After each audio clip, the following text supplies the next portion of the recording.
Bien-aimés du Seigneur Jésus-Christ, dans le monde et à travers les Congos, que la paix et la grâce vous soient données de la part de Dieu, notre Père, et du Seigneur Jésus-Christ, notre Sauveur.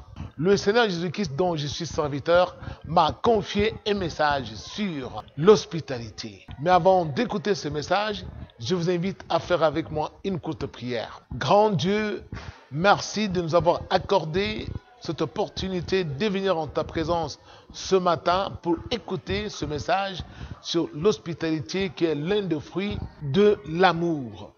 Nous voulons que par ce message, Seigneur, tu nous fasses connaître ta volonté afin que nous héritions la vie éternelle à laquelle tu nous appelles Jésus-Christ, notre Seigneur Sauveur. Amen. Bien-aimés du Seigneur, ce message se trouve dans le livre de Genèse au chapitre 18, du verset 1 au verset 9.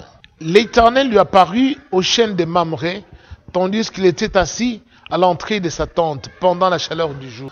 Il leva les yeux, regarda, 3 hommes étaient debout près de lui. Quand il les vit, il courut à leur rencontre depuis l'entrée de sa tente, se prosternant en terre et dit, « Seigneur, si je peux obtenir cette faveur de ta part, ne passe pas, je te prie, loin de ton serviteur. Qu'on apporte donc un peu d'eau pour vous laver les pieds, reposez-vous sous cet arbre. Je vais prendre un morceau de pain pour vous réconforter, après quoi vous passerez votre chemin.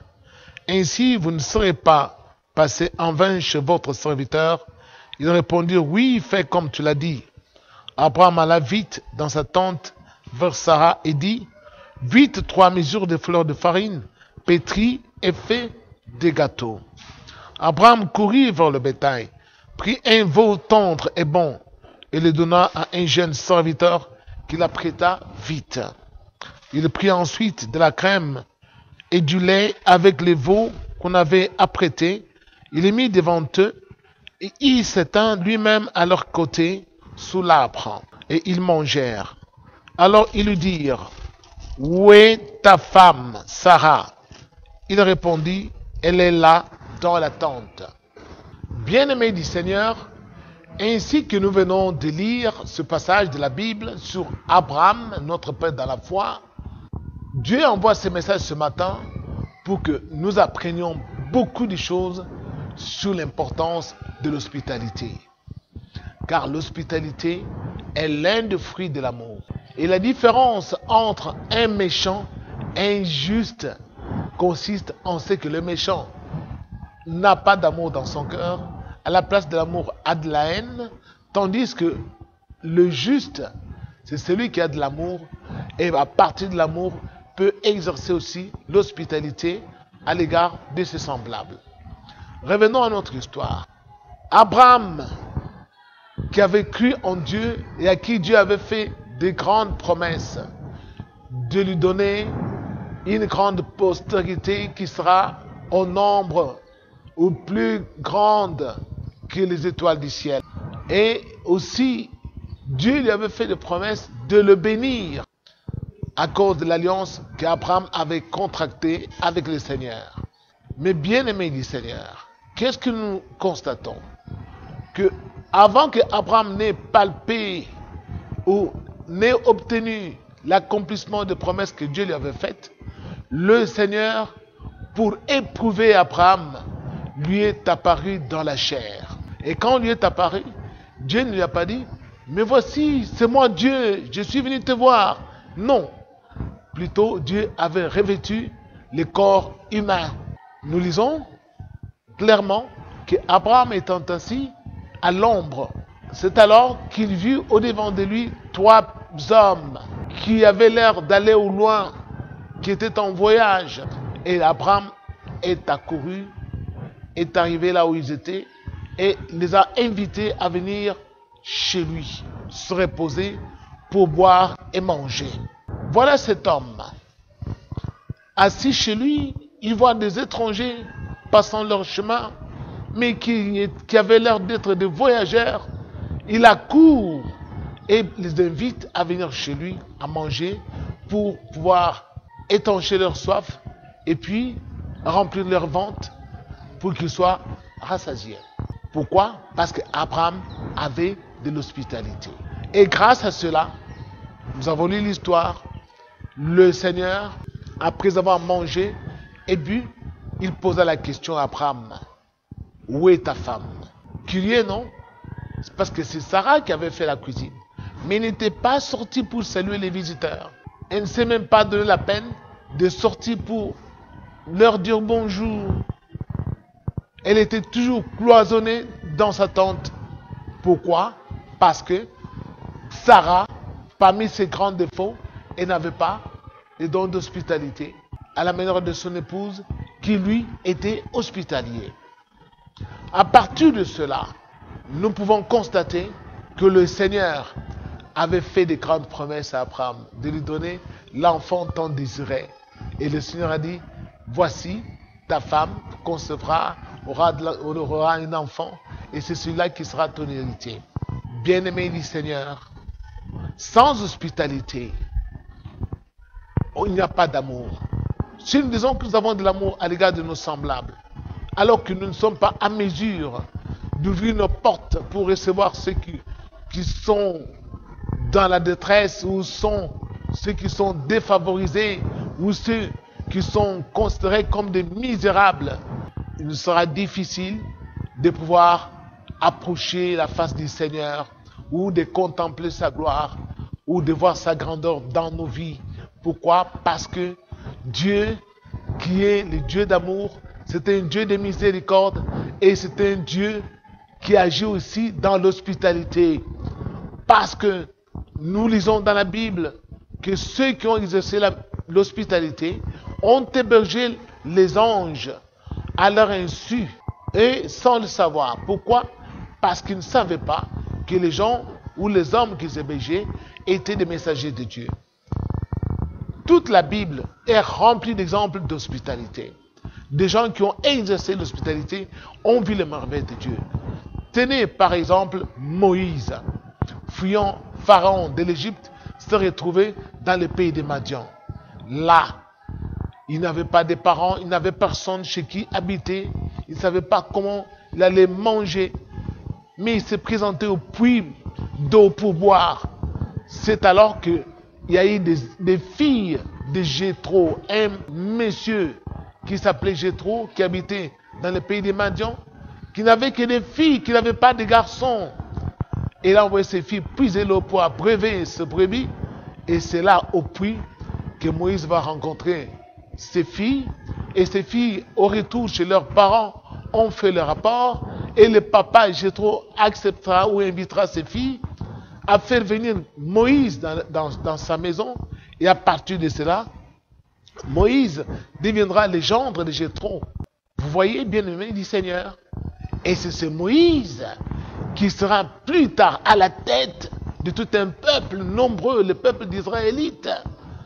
Donc Jéthro est devenu le beau-père d'un grand homme qu'il avait hébergé chez lui plusieurs années avant, qui n'avait rien. Pourquoi? À partir de l'hospitalité. Bien-aimé du Seigneur, et que dire aussi d'un homme comme Paul, qui, naviguant sur la mer Méditerranée, pris dans une tempête, son bateau ou leur navire avait fait naufrage et a fini par échouer sur l'île de Malte. Et là, Paul, qui allait à Rome comme prisonnier, n'ayant rien à manger, arrive sur l'île de Malte et est accueilli par les barbares. Et là, autour du feu, il fait connaissance d'un homme qui était un des grands hommes de l'île, du nom de Publius. Publius accepte d'accueillir Paul chez lui pendant 3 jours. Et pendant ces 3 jours, Paul découvre que le papa de Publius était malade, ayant la dysenterie. C'est alors que Paul se présenta pour prier pour le papa de Publius. Et le papa de Publius fut guéri grâce à l'hospitalité que son fils Publius avait exercé à l'endroit de Paul et de ceux qui étaient avec lui. Mais bien aimés, nous qui sommes arrivés en cette fin des siècles, nous les riches d'aujourd'hui, qui avons mis dans nos parcelles les chiens méchants, nous avons mis des pancartes, chiens méchants, n'approchez pas, Et comment est-ce que nous pouvons recevoir les dons de Dieu? Parce que Dieu, souvent, prend parfois la forme humaine pour se présenter aux hommes, pour parler aux hommes. Nous disons que Dieu n'a pas changé. Il est le même hier, aujourd'hui et éternellement. Eh bien oui, bien-aimé du Seigneur, tel qu'il avait pris la forme humaine, Dieu aussi de nos jours peut prendre la forme humaine. Le Seigneur peut prendre la forme humaine. Mais nous, notre temps, nous avons mis des pancartes. Chien méchant, n'approchez pas. Et c'est alors que les messagers de Dieu, quand ils viennent, ils ne peuvent pas entrer dans nos maisons. Nous prions, nous avons l'impression que Dieu n'écoute plus. Mais parce que nous ne voulons pas ouvrir nos portes de nos maisons. Nous, les riches d'aujourd'hui, et c'est pour cela que nous avons beaucoup de problèmes dans nos vies. Nous avons l'impression que Dieu a changé, tandis que Dieu n'a pas changé. Bien-aimés du Seigneur, parce que nous ne voulons pas exercer les dons, ces dons d'hospitalité, nous nous sommes enfermés et nous avons maintenant des problèmes même pour marier nos enfants. Nos filles grandissent dans nos maisons, ne trouvent pas de mari. Pourquoi? Parce que nous-mêmes nous sommes enfermés. Nous ne voulons pas côtoyer ceux qui sont en difficulté. Nous nous réjouissons dans nos richesses. Nous ne sommes pas à mesure de partager ce que Dieu nous a donné avec les déshérités, avec ceux qui sont dans le besoin. Et Dieu ne viendra jamais à nous dans une forme de riche. Jamais Dieu se présentera aux hommes étant riche. Dieu s'est toujours présenté comme étant du côté des pauvres. C'est pourquoi, en exerçant l'hospitalité, nous serons à mesure de contempler la grandeur de Dieu dans nos vies et de palper l'amour de Dieu. Au Congo, non seulement au Congo, en Afrique, beaucoup de tribus, chaque tribu a sa partie, a aussi son territoire. Et quand, selon qu'on quitte un territoire pour aller émigrer vers un autre territoire, si vous n'êtes pas de ce territoire-là, on vous appellera un étranger, tout simplement.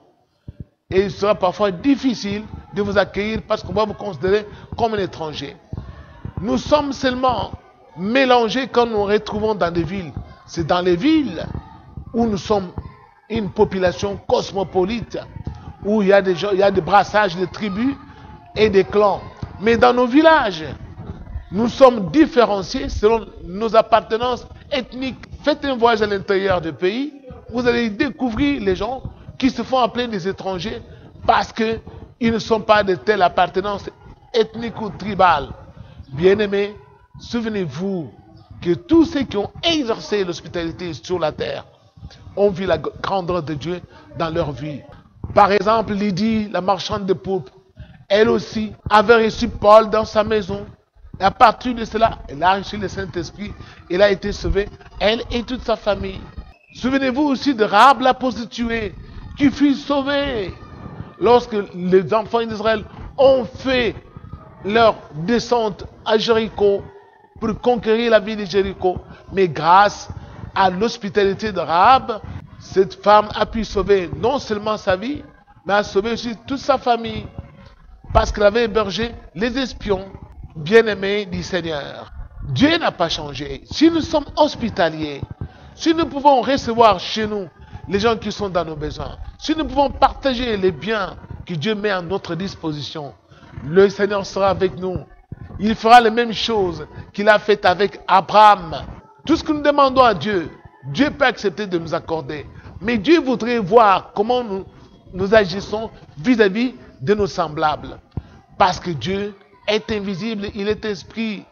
Comment pouvons-nous dire nous aimons Dieu, mais les hommes que Dieu a mis à côté de nous, nous les marginalisons, nous les repoussons, ou soit nous sommes distants, quand ils s'approchent de nous, nous les chassons, nous sommes cloisonnés autour de murailles, parce que nous disons nous sommes heureux.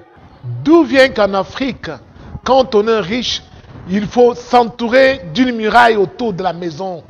Regardez, nos villes sont abîmées parce qu'il y a des murailles partout.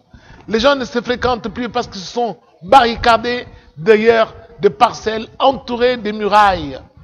Mais tandis que les villes européennes n'ont pas de murailles. Regardez leurs villes que nous envions. Il n'y a pas de murailles, que ce soit aux États-Unis, soit n'importe où. On peut apprécier les beautés des maisons. Mais ici, chez nous, il est pratiquement impossible d'apprécier les beautés des maisons parce que Tout le monde s'entoure des murailles. Personne ne voudrait fréquenter l'autre. Pourquoi? Parce que nous avons la méfiance. L'amour est disparu et nous sommes inhospitaliers. Et tant que nous serons inhospitaliers, le Seigneur, le Dieu, le Seigneur des anges ne sera jamais avec nous. Et tout ce que nous allons lui demander, il ne va pas nous l'accorder parce que nous le demandons pour nous-mêmes, dans le but de satisfaire nos propres désirs et nos propres convoitises, et non pas pour partager avec les nécessiteux ou avec les indigents, parce que Dieu est un Dieu des indigents. Merci beaucoup. Que le Seigneur vous bénisse. Bon dimanche et à la fois prochaine.